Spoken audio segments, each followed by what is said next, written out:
This didn't make any sense to her. How did a melody that she had locked down over the summer, last summer, suddenly appear on Jennifer Lopez's album? This was something that really bothered her. Okay, so you've probably heard the rumors. You know, the ones floating around about how Beyoncé and Jennifer Lopez may have done more than just climb the charts with talent and sparkle. But here's the real tea. What if they didn't just rise to fame? What if they actually replaced someone? Stick with me here, because we're not talking about a friendly pop rivalry or a coincidence in timing. No, no. The theory is a little more spicy than that. People are starting to ask, did Beyoncé and J.Lo strategically step into a spotlight that was originally shining on none other than, who is Mariah Carey? And not in some happy accident like, oops, we just happened to get famous. Nah, we're talking full-on power moves. Calculated, intentional, Game of Thrones, but with high notes and glitter type of takeover. Now here's where it gets messy. Allegedly, this isn't just gossip. This tea might actually be getting poured by Mariah herself. Yep. Queen Christmas might finally be ready to spill the eggnog, and it's not gonna be sweet. And if that's true, if Mariah is stepping forward to tell her side of the story after years of industry drama, shady deals, and suspiciously timed chart flops, then buckle up, friend, because things are about to get real dramatic, real fast. And let's be honest, if anyone's gonna give us a legendary clapback with sparkle and vocal runs, it's Mariah Carey. Have you heard Beyonce Drunk in Love? I don't know. I love Beyonce, but I have not. Mariah just flew in from her own planet, I'm telling you. This is Mariah's. My own planet? Yes. I did. Yes, absolutely. And I don't. All right, let's rewind for a second. Because one thing we absolutely cannot deny, not even if we tried, is that back in the 90s, Mariah Carey was that girl. Chart-topping, writing her own hits, producing her own albums. Yep, controlling her own image in a male-dominated industry that hated giving women, especially women of color, that kind of power. Oh, double check. She wasn't just a pop star, she was a whole blueprint. Mysterious, glamorous, multiracial, and sliding effortlessly between pop, R&B, hip-hop, and even gospel. Mariah wasn't following trends, she was the trend. And here's the kicker, even Beyoncé knew it. Go back far enough and you'll find young Bey talking about Mariah like she was the sun, the moon, and the holy falsetto. Seriously, no shade to Whitney or Aretha, but little Beyoncé wasn't name-dropping them first. Nope, it was Mariah who lit the fire. Beyoncé has even gone on record saying Mariah's vision of love was the moment that made her want to sing. That's the song that had her thinking, how is she hitting all those notes in like 2 seconds flat? Mind blown. And if you really dig into the archives, you'll find videos and interviews where Beyoncé is practically fangirling, eyes wide, voice full of admiration, over Mariah's vocal range, her stage presence, and the way she made singing feel almost divine. So yeah, let's be real. Before Queen Bee was Queen Bee, she was a full-on Mariah stan. Comes from God. You can hear the gospel in her voice. Very nice to see her in the church. The whole message in the video was just vision of love. Was one of the first songs I heard when I was a kid, where I heard all of these riffs, and I was like, how does she do that? In this little short amount of times, the amount of notes she could squeeze in that one little bar, 2 bars, was fascinating to me.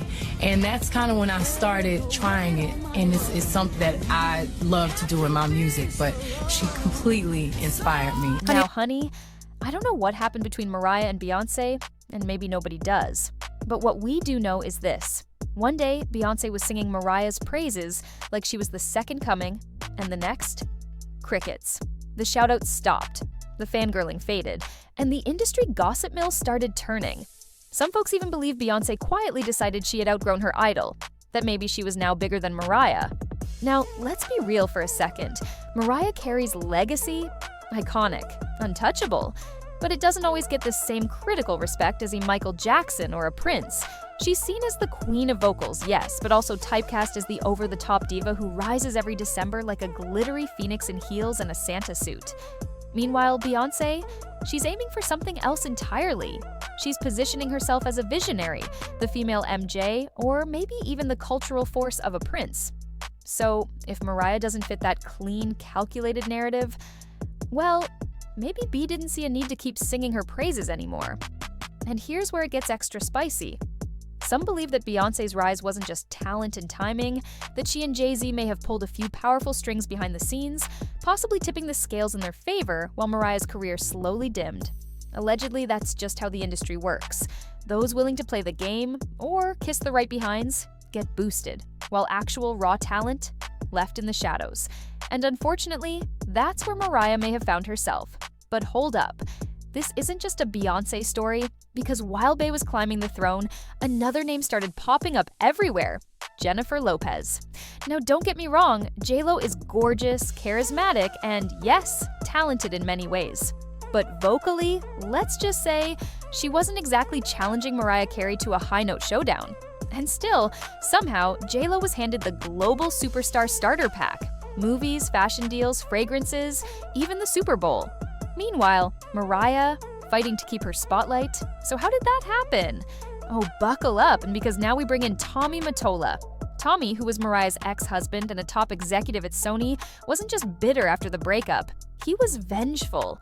While Mariah was filming Glitter and working on her single Loverboy, she had secured this super rare music sample from a 70s group called Yellow Magic Orchestra. But suddenly, boom, that exact same melody shows up on a J.Lo track. Coincidence? Doesn't sound like it. Turns out, while Mariah was trying to move on from Tommy and Sony, Tommy gave the exact track Mariah had planned to use to J.Lo, then shelved Mariah's version, just like that. And let's not kid ourselves, J.Lo knew. She played along, and Tommy, well, according to Mariah, he used every bit of power and every connection he had to make sure Glitter failed. In her own words, there was no way he would allow me to have a huge success after leaving him in Sony. Whew. And here's where it gets legendary, because when Mariah was later asked about J.Lo during an interview, she hit us with one of the most iconic quotes in music history. When asked about Jennifer Lopez, she simply smiled and said, "I don't know her." Oof. Ice cold. And later, on Larry King Live, when asked if there was beef between her and J.Lo, Mariah didn't even flinch. She said, and I quote, "There's no competition if the other person can't sing." Now this next part, oh baby, it's pure vocal shade served on a diamond-studded platter. So picture this. J.Lo's out here doing interviews saying she gets a full 8 hours of sleep a night, living her best, well-rested life. Meanwhile, Mariah, grinding, barely sleeping, working around the clock. And when she hears that J.Lo is bragging about those 8 uninterrupted beauty hours, Mariah claps back in the most Mariah way possible. If I had the luxury of not having to sing my own songs, darling, I'd do that too. Oop. Now that might sound shady, but let's be honest. This whole J.Lo doesn't actually sing her songs. Rumor has been floating around for years. Let's talk I'm Real. You remember that track, right? Huge hit in 2001. Supposedly J.Lo's big moment. But here's the twist. According to Ashanti, that song was actually being saved for her. Yep. She had already recorded it, already laid down the vocals, and then, poof, it magically ends up on J.Lo's album instead. And it gets worse. Ashanti's vocals, still on the final version. So, if you're hearing a voice in the background of I'm Real that sounds suspiciously not like J.Lo, it's because it isn't. Even messier, that song was originally meant for Mariah before it went to Ashanti. But guess what? Irv Gotti, the man behind Murder Inc., says he was personally told by Tommy Mottola to hand it to J.Lo. And yes, that Tommy, Mariah's ex, the one allegedly out here sabotaging her career like it was a full-time job. Now, let's be real. Ashanti, she wasn't going to play dirty. She wasn't going to go behind Mariah's back. So instead, they used J.Lo, willing, available, and apparently unbothered by whose vocals she was borrowing. But wait, we're not done. Another hit. Ain't it funny? Same deal. Ashanti wrote the lyrics, sang the chorus, added her signature ad-libs, and J.Lo just rolled into the studio, laid down a few final takes, and called it a day. I mean, imagine showing up to the group project after it's done, writing your name on the front page and getting all the credit. That's kind of the vibe here. How did that J.Lo record actually happen? You wrote the song for yourself, or you wrote it for J.Lo? I wrote it for J.Lo. And just when you thought the drama had peaked, plot twist. Because guess what? J.Lo almost snagged another hit from Ashanti. We're talking about What's Love. Yup, that song. According to Fat Joe himself, the song was originally meant for Ashanti, but in the dead of night, literally like 3 a.m., Irv Gotti and Ja Rule wake him up like it's an emergency. They say, "Yo, come down to the studio. We made a song for you and J.Lo." Now, let's pause. They knew the track was already promised to Ashanti. And J.Lo, she knew it too. But did that stop her from jumping on it anyway? Of course not. She was ready to take it, like it was a clearance sale at Saks, and she grabbed the last vocal line in her size. Ashanti, bless her heart, stayed quiet for years. But in a recent interview, she finally opened up about the reality of her early career, writing songs, singing hooks, laying down vocals, only to watch someone else take the credit. And she kept it real.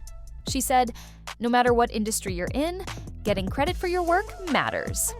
Because in an industry full of smoke and mirrors, the truth gets blurry. People were surprised when they found out, but she was just grateful the truth finally started coming out." Ashanti also talked about the emotional toll, watching someone else, like, say, J.Lo, use her voice and not even acknowledge it. Frustrating doesn't even begin to cover it. But here's the twist. That same frustration eventually turned into admiration. People respected her even more once they realized how much of her work had been behind the scenes all along. And look, it wasn't just Ashanti. There's a long list of artists, especially Black women in the industry, whose work allegedly got borrowed, repackaged, and credited to others. And yes, that includes Beyoncé too. But now we might finally get the full story. From the one and only Mariah Carey herself. Word on the street is she's been cooking something up, maybe a memoir sequel, maybe a documentary, maybe she's just waiting for the perfect glitter-filled moment to spill all the tea. And when she does, we might finally understand the truth behind it all. The sabotage, the stolen songs, the industry games. Did J.Lo knowingly take part in the glitter takedown? Did Beyoncé distance herself from Mariah to protect her brand? Or did the machine, the industry itself, decide Mariah was just too much, too emotional, too opinionated, too real, and shift all its love and money somewhere safer? Either way, one thing's for sure, when Mariah finally speaks, it's going to be messy, and I, for one, will be seated with snacks. So what do you think? Drop your thoughts in the comments because this one's gonna get people talking.